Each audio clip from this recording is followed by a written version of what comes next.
कभी ऐसा हुआ है कि जॉब ऑफर लेटर हाथ में आया, उस पर लिखा सैलरी का वो बड़ा सा नंबर देखकर लगा कि बस अब तो जिंदगी सेट है, लेकिन जब महीने की पहली सैलरी बैंक अकाउंट में आई तो सारी हवा निकल गई। अगर ऐसा हुआ है तो भाई ये कहानी सिर्फ आपकी नहीं है। आज हम इसी पहेली को, इसी मिस्ट्री को सुलझाने वाले हैं। चलिए मिलते हैं कबीर से। एक बड़ी एमएनसी में शानदार नौकरी लगी। ऑफर था 8.4 लाख रुपए सालाना के सीटीसी का। अरे वाह, दोस्तों में पार्टी हो गई। कबीर ने भी मन ही मन सारा हिसाब लगा लिया। हर महीने पूरे 70,000 रुपए, और उस हिसाब से सारे खर्चे, सारी ईएमआई, सब कुछ प्लान हो गया। लेकिन महीने के आखिर में जब सैलरी क्रेडिट होने का मैसेज आया तो कबीर के तो होश ही उड़ गए। अकाउंट में आए थे सिर्फ 42,000 रुपए। उसका तो पूरा बजट ही गड़बड़ा गया। उसे समझ ही नहीं आया कि आखिर ये हुआ क्या। यही वो सबसे बड़ा सवाल है जिसका जवाब हम आज ढूंढेंगे। सीटीसी। यकीन मानिए, सारी गड़बड़ की जड़ यहीं से शुरू होती है। तो आखिर ये सीटीसी है क्या भला? और देखिए, यहीं पर सारा खेल है। सीटीसी का मतलब है कॉस्ट टू कंपनी। मतलब ये वो पैसा नहीं है जो किसी को मिलेगा, बल्कि ये वो टोटल पैसा है जो कंपनी किसी पर खर्च कर रही है। इसमें सैलरी के अलावा भी बहुत कुछ शामिल होता है जो सीधा जेब में नहीं आता। ये कंपनी का नजरिया है, कर्मचारी का नहीं। तो आप जरा उन चीजों पर नजर डालते हैं जो सीटीसी का हिस्सा तो हैं, लेकिन महीने के अंत में बैंक अकाउंट में नजर नहीं आती। इन्हें मैं कहता हूं अदृश्य पैसा।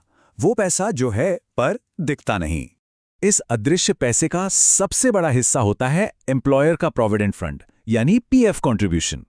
देखिए, आपकी बेसिक सैलरी का 12% आपकी कंपनी आपके पीएफ अकाउंट में डालती है।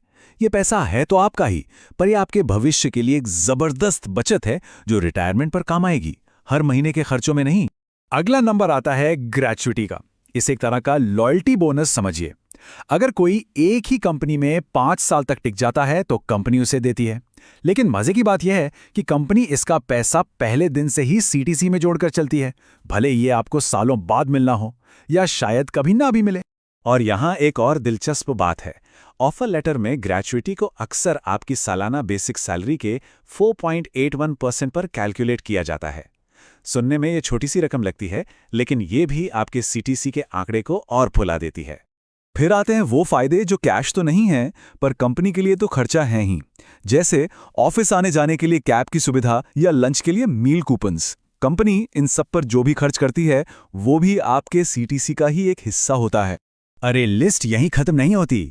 आपका हेल्थ इंश्योरेंस प्रीमियम, कंपनी के शेयर यानी ईसॉप्स, और हाँ, परफॉर्मेंस बोनस, ये सब मिलकर सीटीसी को बहुत ही ज्यादा आकर्षक बना देते हैं। पर याद रखने वाली बात यह है कि बोनस कभी गारंटीड नहीं होता, और ईसॉप्स एक तरह का निवेश है, हर महीने का कैश नहीं। ठीक है, तो अब तक हमने कंपनी के खर्चे का सारा हिसाब किताब देखा। अब पासा पलटते हैं और कर्मचारी के नजरिए से देखते हैं।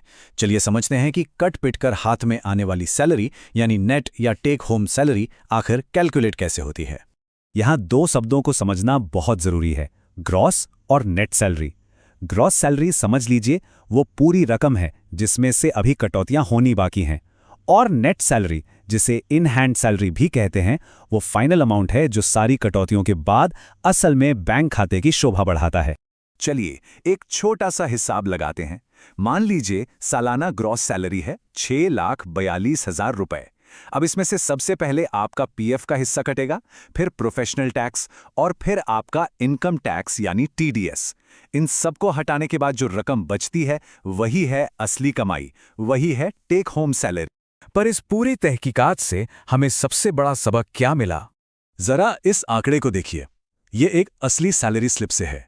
सीटीसी और टेक होम सैलरी के बीच 3 लाख रुपए से भी ज्यादा का फर्क। जी हां, ये अंतर इतना बड़ा हो सकता है। ये कोई छोटी मोटी रकम नहीं है जिसका हिसाब ना लगाया जाए।